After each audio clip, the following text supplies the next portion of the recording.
Yeah. Yeah. So yeah, I'm pleased to hear the assault bike make an appearance, because I do know, having listened to some of your previous episodes, that you had an assault bike for the previous lockdown, and Yeah. it was a good sleeping aid for your little one, right? Yeah, she loved it. Yeah, it's funny now with the two different lockdowns.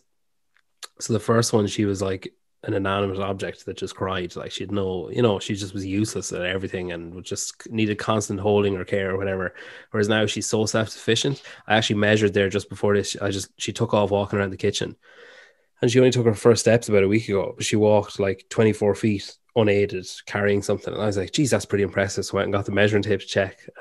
But yeah, like now, if you're training in the gym, like say you kind of have to dodge her because she's just wandering around picking up stuff or whatever. Or like my wife was on, we got a skier for the last couple of weeks, and my wife is, on the skier, and she's down like on the ground, just like kind of moving her head in the same way, like, but it's funny, and it's just cool. I think it's cool watching her mimic stuff that we do, and then I suppose it makes me Mm. more mindful as well of like, shit, I better actually do something worthwhile, like, and not just be, I don't want her to mimic me like sitting on the couch watching TV, because that's a bit shit, Yeah. like, so it's Yeah. like, it is fun, like, but yeah, the assault bike was a But great one. I really like what you were saying there around Sloan, like kind of like, mimics you, and you're the half. It's just like really cool to see that. And we've started to see that on kind of like Instagram as well. Like when you mentioned the ski erg, there was a post by Cara Saunders recently, right? And she's trying to do a ski erg workout, and like Scotty's kind of weaving in and out, and it's like Yeah. having to kind of move around it this way and that way, and it like puts another dimension to constantly varied, right? But even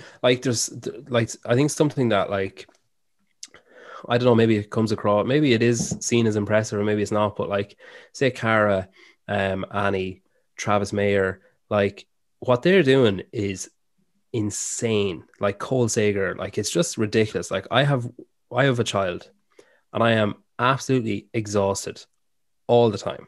Like I thought I was tired before. Like before we had her, I was like, oh man, I'm pretty tired now today.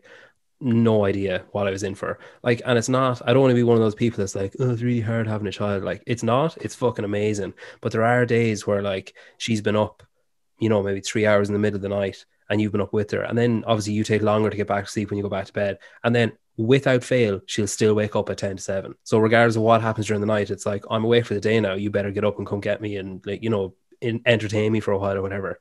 So like the fact that Travis Mayer, someone who's been in the sport for so long already, like he's a proper veteran of the sport, and he can have his fourth child and in the same week PR 4 of his lifts, and he's been training for whatever, like 10 years, like that. He should have peaked like 2 years ago, and he's on his fourth child, and then like 5 days after it was born.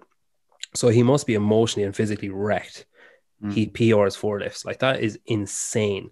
And for Cara to do that, and as a mother to do that, and then to enter Rogue and to be in the games, like it's the mind boggles. Like, it's like they're just, I don't know. I think it's something that like you kind of look at and you're like, oh, that's cool or whatever. It is ridiculous. Like it's nonsense that Travis Mayer is PRing lifts the week his daughter's born. It's just nonsense. Like it doesn't make any sense at all. Like, it's seriously impressive.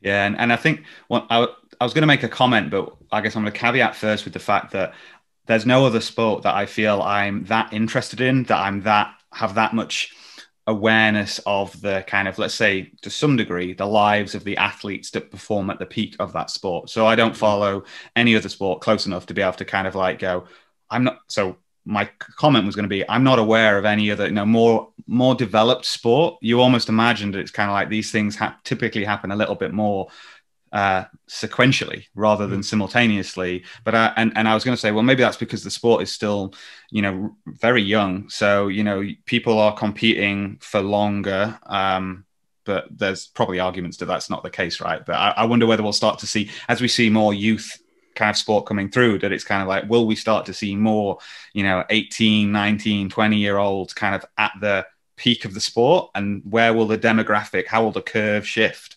But I think that's what I really like about the sport, is there's examples of everything, right? There's those who are solely focused on kind of competing, and then there's those who have just, like I say, the mind boggles that they just are, balancing so many different things in their lives. It's crazy. Like, but even I think Michelle Letendre was on, they have like that walk the meal, and they had Castro on, and he was talking about the age demographic of the sport. And he said that the men's sport is typically, the men's side is typically like between 24 and 26, around there somewhere. And then the female side is older. And she made the point that, like, yeah, the female side is older, but the podium is still 23 to 26. That's the age range for the podium. And like, obviously T is the outlier, I suppose. But it is interesting. It's something that I'm like ridiculously interested in this year, is to see like what's going to happen if you compare, say, this year and next year, because obviously the last time you had a dominant person step back, like Ben Smith won it, and it was like, oh, Ben Smith, like, here, oh no, then it's Matt Fraser forever. Like, so it'll be interesting to see, is there another stopgap person? Is it going to, because even if you look at the four that were behind Matt, none of them were in the same position for like 2 workouts in a row, basically. So it's like, is there going to be like, is someone like Justin Medeiros going to come in and dominate now? Or are you looking at like a dogfight every year where it's like edge of your seat stuff where points really, really matter? Like, and I think I'm hoping it's the latter, because I really like Justin. I love him. He's a really cool guy. But I just think for the sport, it's better to have more of an unknown going into every competition rather than like, oh, he's entered it, sure, he's just going to win it. But now that's not to take away from what Matt did, and what he's done for the sport is ridiculous. But I just think on a personal level, the more exciting it is, the better. And the way to have it as exciting as possible is to have it down to the wire every time there's a competition. Yeah, no, I agree. As a fan of the foot and as a fan of the sport, like absolutely, it's a lot more exciting to have unknowns like that. And I guess if we look back to kind of like when Rich stepped down, the assumption was that it was going to be like Matt Fraser done Rookie of the Year, and then it's like, oh, it's now works. He was a firm favorite, and then we saw Ben Smith win, and it was Matt spoken openly around how that second silver stings, right? He hates that. And it was then that kind of mindset shift that saw him going away. Tia's spoken in a similar way of how she had to change her approach. And so it'll be really interesting, like you say, will we have a year where we see someone who we weren't expecting kind of like win, while those that are firm favorites maybe have to go through a similar process of realizing they might have the physical attribute to kind of dominate, but they actually have to, there's maybe a missing piece that they don't have the right, and I'm not saying like that in a bad way, but they've still got to kind of like navigate through the mindset that it requires to kind of actually dominate year in, year out. So it'd be really interesting. But I think as well though, like there's a lot, maybe, I don't know, maybe I'm wrong, but I think that like, say Matt was the only person doing what Matt was doing for definitely 3 of the 5 years anyway. He was the only person doing that.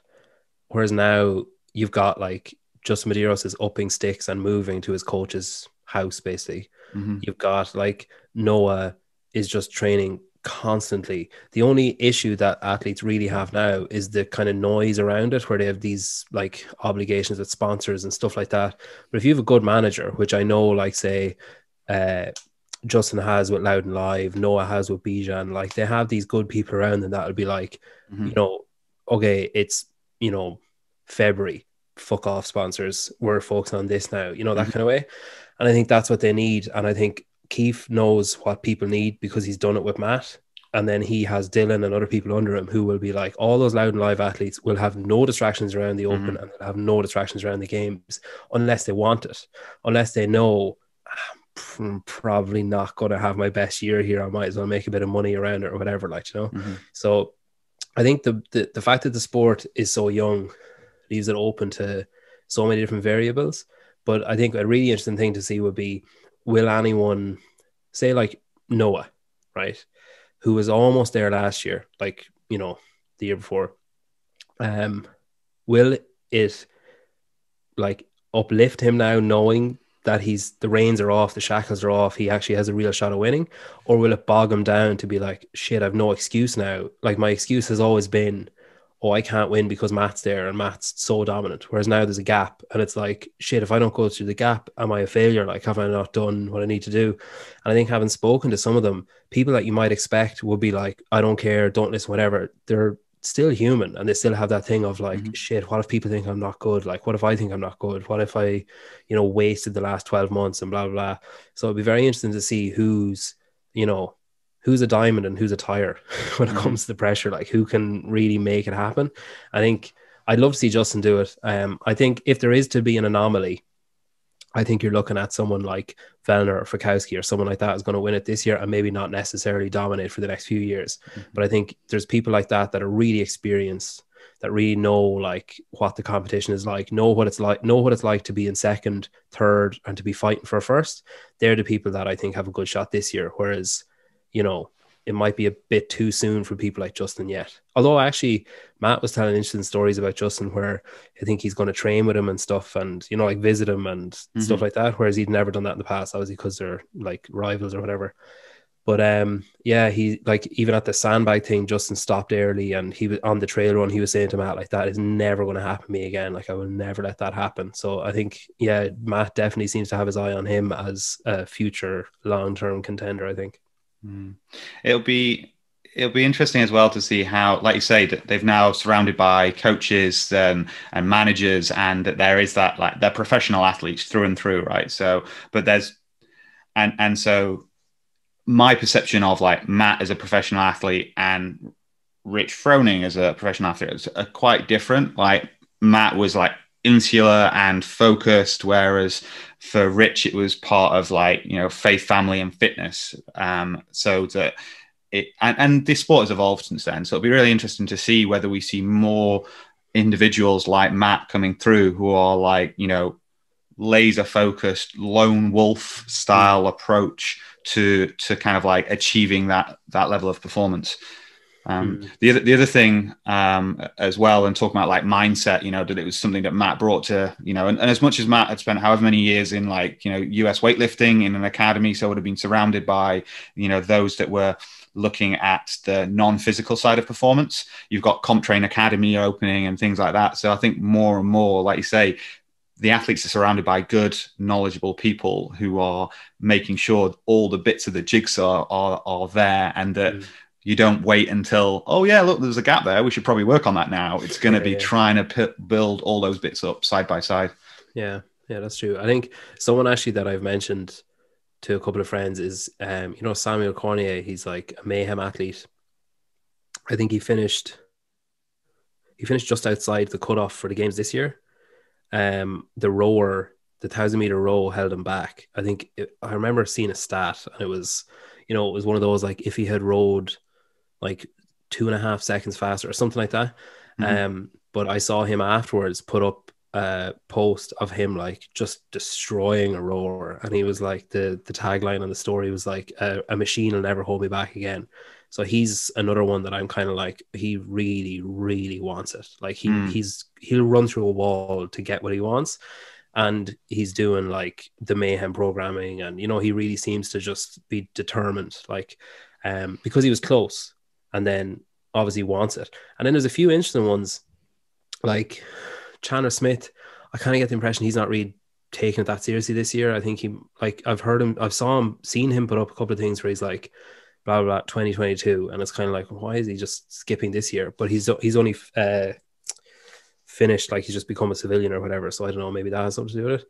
And then on the women's side, like Bethany Shabburn has put up a couple of things. She'd be another one that I kind of thought might make a bit of a run at it. Like, and she's put up a couple of things about like, you know, getting ready for next year and this kind of stuff. So I think there's a lot of stuff where you're kind of, nobody wants to give anything away, like regardless of whether they're actually competing this year or not. They don't want people to know. They want people to be questioning whether they are, or, you know, because it's people always chasing them and stuff.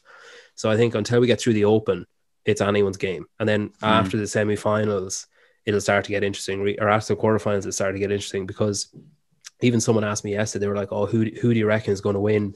Or who do you reckon will qualify from Ireland? Like, and I was like, yeah, like, I don't know, it'd be interesting. I was like, you know, if it was last year, I'd say Sam Stewart will win national champion, but now that's irrelevant. So will we see people, maybe not sandbag workouts, but like just do what it takes to be in the top 10%, so that they're an unknown going into the quarterfinals, so that people don't know what to expect of them, or so that they peak at the quarterfinals, or so they peak at the semifinals, you know, because even I think Castro said something where he was like, he took Vellner as an example, and he was like, if he doesn't make it to the semifinals, he has fucked up like in a big way, because like for him to make it through the to the quarterfinal stage, all he has to do is come in the top whatever, and it's a big field, like, you know. So I think it'll be interesting to see will we look at the league table, say for the UK, and be like, Jesus, Zach George didn't win the UK. That's mental. But then in his head, he's like, I don't give a shit about the UK leaderboard. I want to be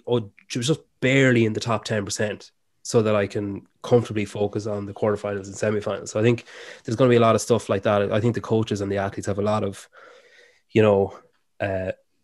preparation to do on that side of things. Like, is an athlete okay with just sitting in the middle so that they can peak when it needs to happen? Or are they like, no, I need to give it all just in case something goes wrong. Like it's a balancing act. That's going to be a real interesting thing to see, I think, because who gives a shit about national champion now? It's not even a thing. Like, so coming first in Ireland or the UK or Spain or whatever, like, who gives a fuck? Like, it's really, you want to be first in the semis, Yeah, and I think that's the thing with going back to this structure. Like, yes, it's a new structure, but it's a little bit kind of like familiar in that there's a clear path to the games, and everyone goes down that same path.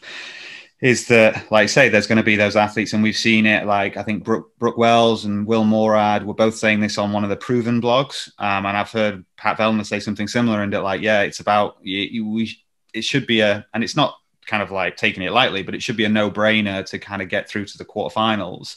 And it's then when it's like, okay, now we start focusing, because then we get seeding coming in, and I'm not sure whether seeding's off the quarterfinals or the Open, but there's going to be that element. But it does mean that perhaps we'll see a little bit more of the athletes playing a little bit of a closed book game in terms of their prep, because it's going to be clear who's progressing, because it's not like, oh, which sanctional is, athlete A going to go to, right? Because actually it's clear the path they've got to take. So it might be more around how they're refining, how they're sharpening the axe, as it were. They're going to try and keep to themselves.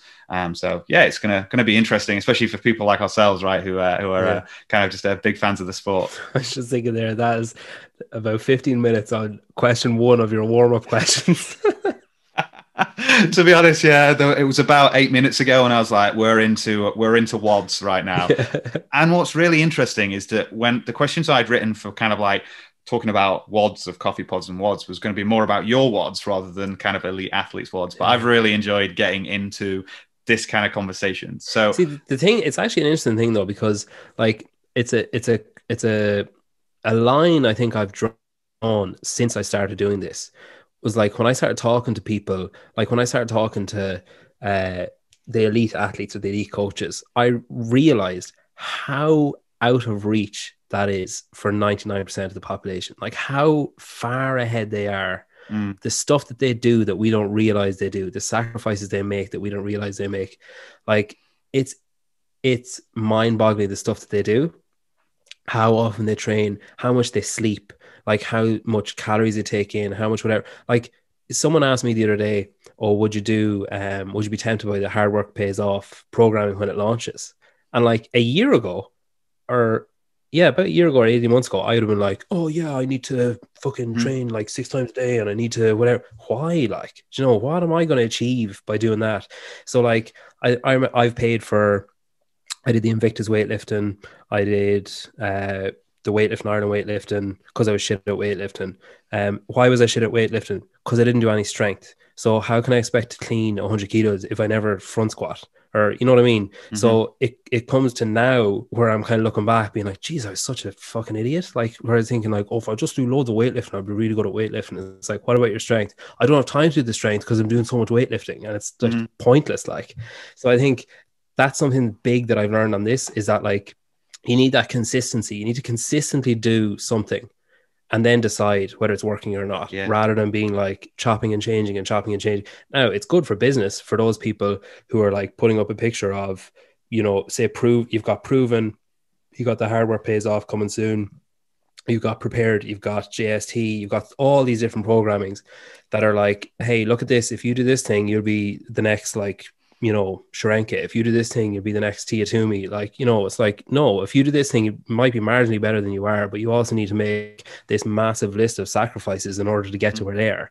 And I think that's something that I've realized, where like, it's really nice to admire the sport, but I'm not involved in the sport. I'm involved in the training methodology, and I think that's an important distinction for people to make, where it's like, you can, like if you watch City and United play in the Premier League, you're not looking at it thinking like, I could do that. Like, no, you can go out in your back garden and kick a ball against the wall. There's a big difference. And I think it's the same in CrossFit. Like, you can look at it and be like, I can do that movement. Like, I can kick the ball. Brilliant. You're not going to dribble past 10 people in a 70,000 seater stadium and stick it in the bottom corner. And, you know, when the pressure's on. And I think it's the same. You're not going to string together muscle ups in the middle of a workout and not fuck something up or not like make a tit out of yourself in those kind of scenarios.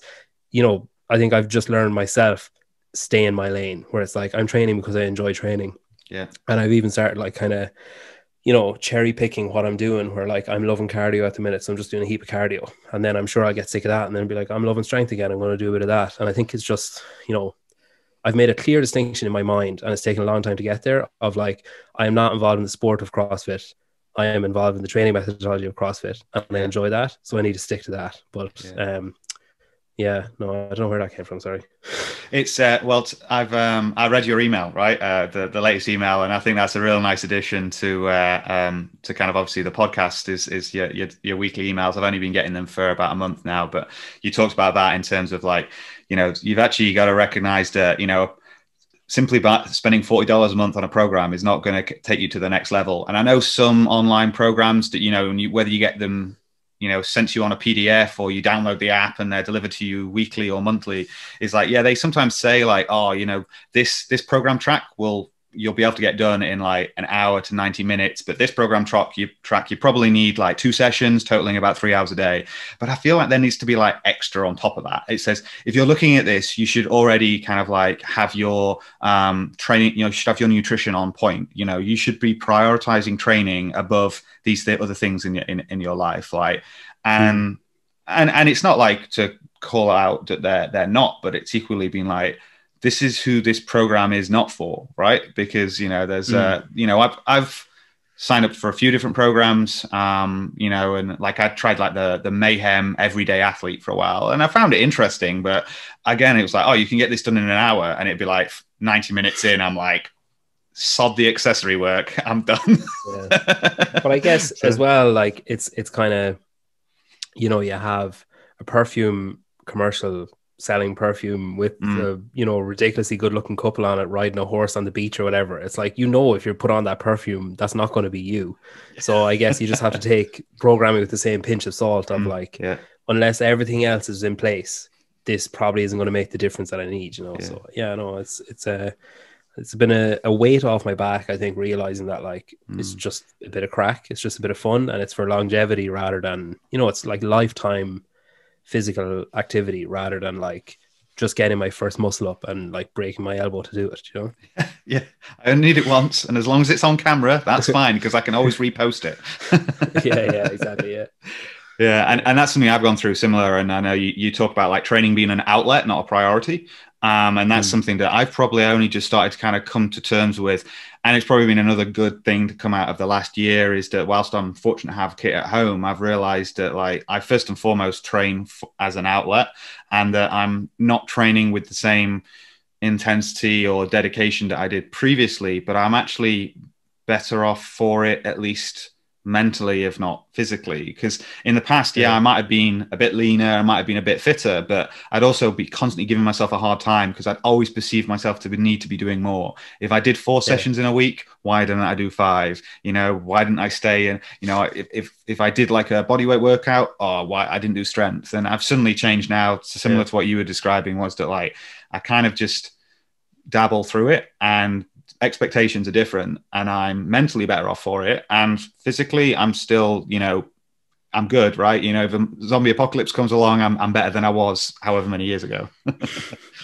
Yeah, once you can ski away from them.